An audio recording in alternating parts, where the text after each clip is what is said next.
All right. We finally know when the Tesla Cybertruck is actually coming to market. It's not September.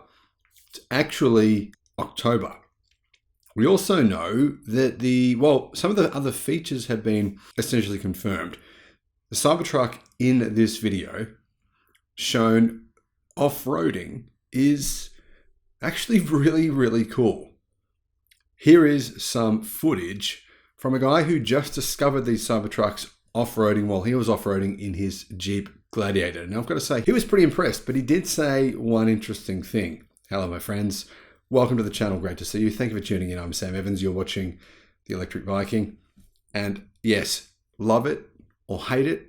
Does seem like it's a very polarizing vehicle. People love it or hate it. I love the Cybertruck. I think it's absolutely brilliant. First of all, we know that Tesla engineers are still testing different versions of the Cybertruck. So all the Cybertrucks you've seen driving around apparently have slight differences to them. Tesla is basically testing them to see which ones work the best or which ones have faults or whatever it may be. Really interesting kind of strategy here.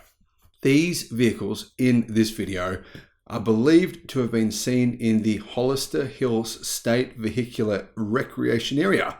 This is an off-road four-wheel driving park and it's situated in the Gabilan Mountains, about an hour drive north of San Jose. Tesla engineers had a Starlink satellite internet setup active to transfer testing data from basically from where this area here that doesn't have very good phone reception or internet reception in order to transfer the data from these Cybertrucks straight back to Tesla. Really kind of cool feature, right? Be able to have this Starlink reception. I think it, in some ways, advertises Starlink really, really well. So cool to have this feature. I've been hiking so many times, and in fact, driving here in Australia so many times. I'm about to drive from Newcastle down to Melbourne to do the electric car show in Melbourne, which I'd love to see you there, by the way. I'll be speaking there. And there'll be many times where I'll drive and there'll be no reception. Very common here in Australia. And go hiking, many times where you'll be in dead spots. And if something happens to you in Australia, you're pretty screwed because you can get bitten by snakes here that are incredibly poisonous. There is so many different species of snake that can kill you, especially if you don't have phone reception. You can't actually, find someone to help you.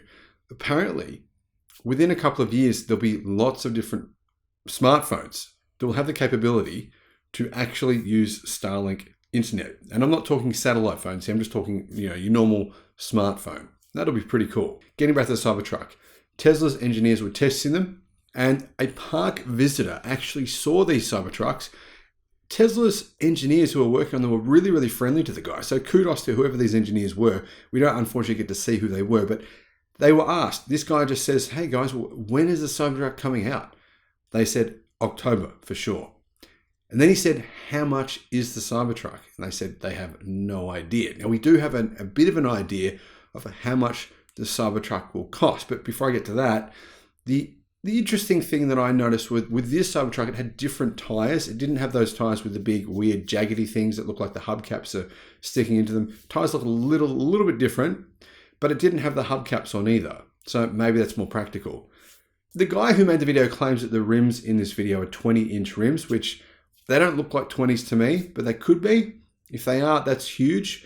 I mean, hopefully Tesla offers an option with a smaller rim because I think you'd be better off with a smaller wheel and tire. You get better range, better handling, better everything pretty much. There's really no advantage for 20-inch rims on any vehicle, in my opinion, other than looks. Yeah, it can look good, but people call these kinds of rims mall crawlers. So on a pickup truck or an off-road vehicle, mall crawlers are, I don't know, people kind of look down on that kind of thing. They say, why would you run that when you run 16s or 17s? Of course, you get more range, have better handling, and there's quite a lot of benefits to it, including having a bigger sidewall, all kinds of things. Anyhow, apparently they're 20-inch rims, but it makes them look small. And why do the wheels and tires look so damn small?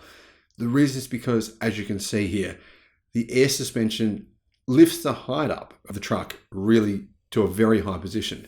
That's one of the things that the commenter, this guy who just saw these Cybertrucks, mentioned.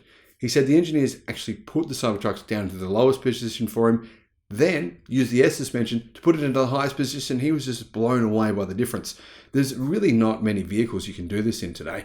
In terms of stock vehicles on the market that I know of, I don't know of any. done a fair bit of research on this. I can't find any vehicle stock standard that don't involve massive modifications where you can do this. Go from a very, very low position to the height here, which looks like possibly 16 inches off the ground, quite high. So what else do we know? Well, the price. Influencers who apparently will actually take delivery in October, possibly even September when the event could still be, say that the price they've been offered is mid to high 70s. That, though, is apparently for the tri-motor version. The dual motor version would be cheaper than that. That could be in the 60s. We don't know for sure, but mid 70s sounds like the tri-motor version. And once again, I really think these videos are pretty cool because it gives you a good idea. In this video, you can see the Cybertruck near the Tesla Model X. The Tesla Model X is a big vehicle. It's more than 5 meters long. It's a 7-seat vehicle. It's actually quite a big car, but the Cybertruck makes it look small. Well, I think it does. What do you guys think? Let me know in the comments. Thanks for watching.